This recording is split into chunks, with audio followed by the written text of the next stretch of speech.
Hi, my name is Lanae Romero. This is my professional dispositions, ethics, and growth presentation. So to get started, I'm going to talk about the respect for the profession. This just shows that teachers are not just glorified babysitters. Educators are more than just that. They are a comfort space, a support system, and so much more for different students. They sometimes need a person just to support them, comfort them, make them feel a little better. Some people want them to teach them life skills, or some people just need them to teach math and science. It all depends on the student and what they need in that moment. Next is respect for diversity. I myself am part Mexican, Italian, and Irish, so I understand the importance of accepting others and bringing them together. It's important to make sure that every student feels accepted no matter their culture, religion, or ethnicity. Responsibility to the students. The students are the main priority when it comes to education. I want what's best for any student that comes across my path, whether they're in my classroom or not. You never know which student might need you. And it's important to make sure that I'm available for all of them. And my personal bias is special education. I've worked with BMC, which is the behavior management classroom. I've been a one-on-one to an autistic child, and I've also helped out in ALE, and it is the best feeling in the world to see growth come from them.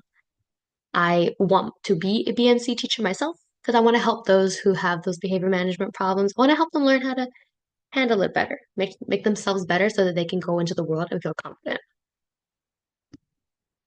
High expectations. Effective communication is a big one.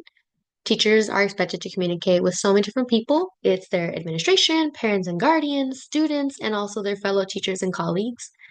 And it's important to remain respectful no matter who you are talking to. It doesn't matter if you're talking to your principal, if you're talking to the head custodian, anybody. You need to make sure you remain respectful. That's what I always strive to do no matter who I'm talking to. Technology. It's come such a long way throughout these years. When I was in elementary and middle school, it was mostly used as just like a fun tool as a reward, but now it's being used for so much more. I've seen students use it to help them with math, to help them with their dyslexia training. It's crazy how technology has come such a long way, and we have to make sure that we keep continuously using it to help. We can't just let these kids use it for their social media and everything, but because they're interested in technology, they're more willing to learn when we use it for educational purposes. Professional standards of practice. Teachers have to show love, respect, integrity, compassion, and service. Kids know when you don't care. They're not going to care how much you know until they know how much you care. And that's why confidentiality is actually a really important part of the professional standards. There are some students who have certain things about them that they don't want known to the world. And it's not the educator's job to be spreading their information. However, there are some, times that they do have to share. So an example is like if a student is showing self-harm, it's not okay for them to be telling their other teacher friends, this is what's going on with this student and spreading their business to everybody. However, they should tell the counselor. That counselor can get that student some help that they need and they can maybe make their life even better. So it all depends. But you have to make sure that you show professionalism no matter what. Relevant laws and policies.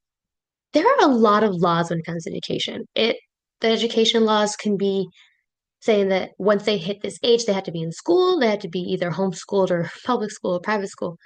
They have to have some form of education when they reach a certain age. There's laws that are saying for special education that they have to have so many minutes of social skills a week, they have to have so many minutes of math help, reading help, and it's up to the educators to know what laws there are. That way they know that what they're doing is legal. And they also have to make sure that whatever is legally required is ethically correct. If the law or policy is wrong, it is up to the educators to make their voices heard and to ensure that the students are safe and taken care of. Collaborative data analysis is one of my learning goals. PLCs require the ability to collectively analyze student data. It takes a community to get all that data correct. And they use the data to identify trends, strengths, and areas for improvement. and it requires specific skills in interpreting the data and facilitating the group discussions.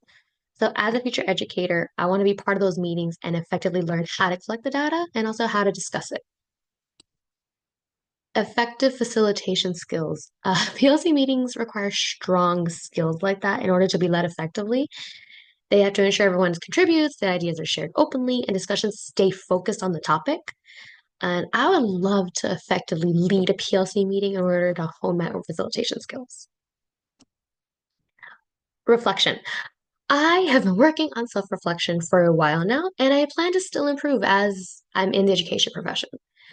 Teachers need to know how to reflect and improve themselves, that way that they know that they're not staying still, because if they stand still, their students risk standing still as well, and we don't want that.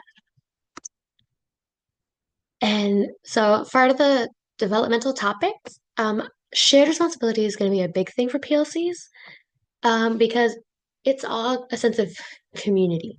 So everybody needs to do their part. You got to build trust and collaborate with your colleagues. Teachers need to feel comfortable sharing their ideas, and also there's effective leadership. So every little step, every person has their responsibility that they need to get done. And lastly is the instructional improvement. PLCs are there for education to improve.